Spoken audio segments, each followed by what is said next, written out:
Hello and welcome to eVidya channel. This is mathematics logarithms first video. This is for CAT, NDA, JEE, 11th, 12th physics, chemistry practicals, these exams, and this logarithms is being used heavily. But we don't have in our CBSE syllabus anywhere I have seen. तो कहीं भी इसका syllabus नहीं मिलता है, इसलिए आपको videos online ही इसकी स्टडी करनी पड़ती है। शायद किसी बोर्ड में हो तो मैं कह नहीं सकता, लेकिन आज कल इसको 9th 10th 11th 12th कहीं भी ये दिखाई नहीं देता है। फिर भी इसका यूज़ करना पड़ता है और प्रैक्टिकल्स में, और जो क्वेश्चंस हैं कैट के, एनडीए, जे, उनके बेस यही होते हैं। तो डेफिनेशन इसकी ये है कि अगर 10 की पावर 0 1 हो तो लॉग जो है वो 1 बेस 10 जो है वो 0 होता है। फिर एक बार देख लो, जो पावर है वो उसका आंसर बन जाती है, और जो आंसर है वो उसका लॉग देखना है। लॉग ऑफ 1, देखिए लॉग ऑफ 1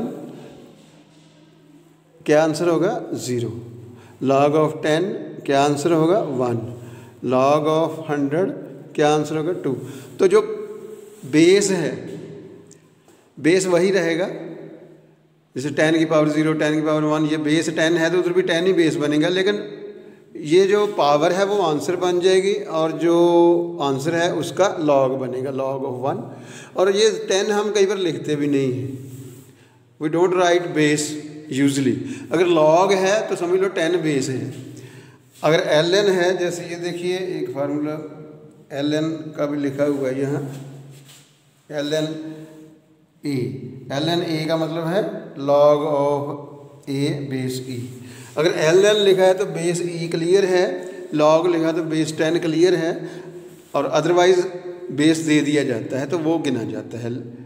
तो अगला जैसे डेफिनेशन में लिखा है 10 की पावर 200 है, तो इसका मतलब लॉग ऑफ बेस 10 जो है 100 का, लॉग ऑफ 100 बेस 10 है वो 2 है। 7 की पावर 2 49 है, तो लॉग ऑफ 49 बेस 7 2 हो जाएगा। पावर ने आंसर बनना, ये ध्यान रखना आपने। और जो इधर बेस है वो बेस बन जाएगा दूसरी तरफ। e की पावर 1 e है तो लॉग ऑफ e, इसको ln भी कहते हैं, वो 1 है। और 2 की पावर 3 8 है, तो log 8 जो है वो 3 हो जाएगा, बेस 2 बन जाएगा। तो ये आपने ध्यान रखना है। इसके बाद फार्मूलाज और हैं थोड़े से, ये डेफिनेशन भी फार्मूले हैं समझ लो। तो log mn अगर मल्टीप्लाई करने दो आइटम, इसमें हमने बेस नहीं लिखा है, अंडरस्टूड है कि 10 है, तो log m plus log n, simplicity के लिए मैंने बेस छोड़ दिया है। फिर एक बार log ऑफ mn जो है वो बन जाएगा log of m plus log of n। और अगर डिवाइड करना है दो डिजिट्स को, दो नंबर्स को, तो m बाई n हो जाएगा log m minus log n। और m की पावर n है तो ये n log m हो जाएगा। पावर जो है वो, ये पावर है, ये आगे चली जाएगी, कोएफिशिएंट बन जाएगी n log m। देखिए ध्यान से, और यहाँ से अच्छा दिखाई देता है। log of bx, base b हो तो x ही आ जाता है, b से b कट जाता है। कटने का मतलब है log b ऑफ b 1 होता है, log a ऑफ a 1 है, log e ऑफ e 1 है। तो बेस log वही है, बेस भी वही है, तो 1 हो जाता है। जैसे देखिए इधर log 10 का बेस 10 है तो 1 है आंसर। ऐसे log e का e है तो 1 है आंसर। log 2 का 2 है, बेस अगर 2 है तो 1 आंसर आएगा। तो ऐसे ही log b ऑफ b जो है 1 हो जाएगा, और x जो है वो बाहर आ जाता है कोएफिशिएंट बनकर, तो x इंटू 1 x आंसर आ जाएगा।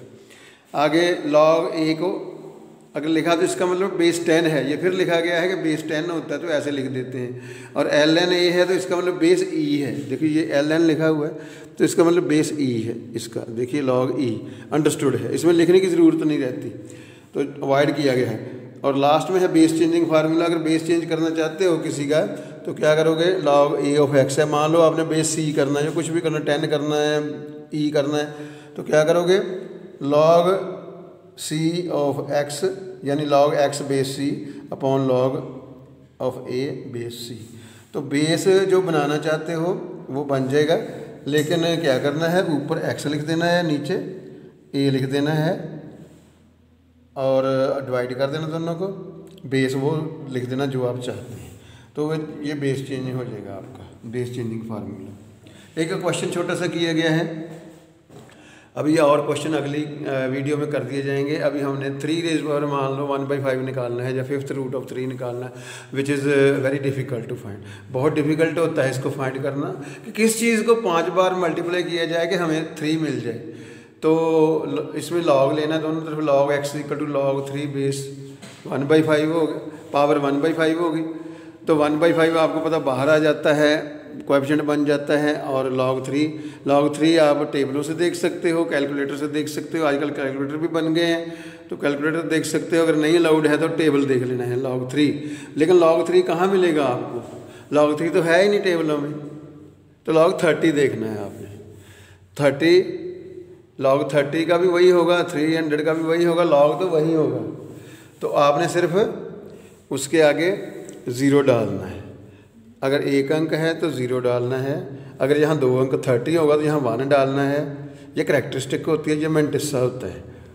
और यहाँ पर 300 है तो 3 डिजिट बन गए, तो 3 डिजिट के 2 लगाने, 1 कम लगाना आपने, और पॉइंट लगाकर जो उसका लॉग लिखा हुआ 3 का 30 देख लो, 300 का भी 30 देखना, 3000 का भी 30 देखना। फ़र्क कहाँ पड़ना है, इस पर पड़ना है, या कैलकुलेटर देख लो सीधा।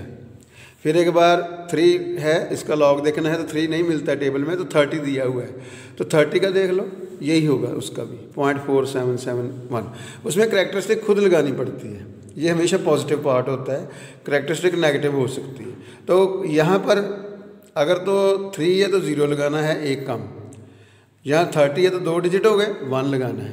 300 है तो इसमें 2 लगाना है, क्योंकि इसमें वो 10 की पावर 2 बनती है, 3 × 10 की पावर 2 बना लेते हैं। तो इस तरह 300 है तो उसको लिखना 3 × 10 raised power 2, 300 को 3 × 10 raised power 2, तो 2 जो है पावर जो है वो यहाँ लगती है।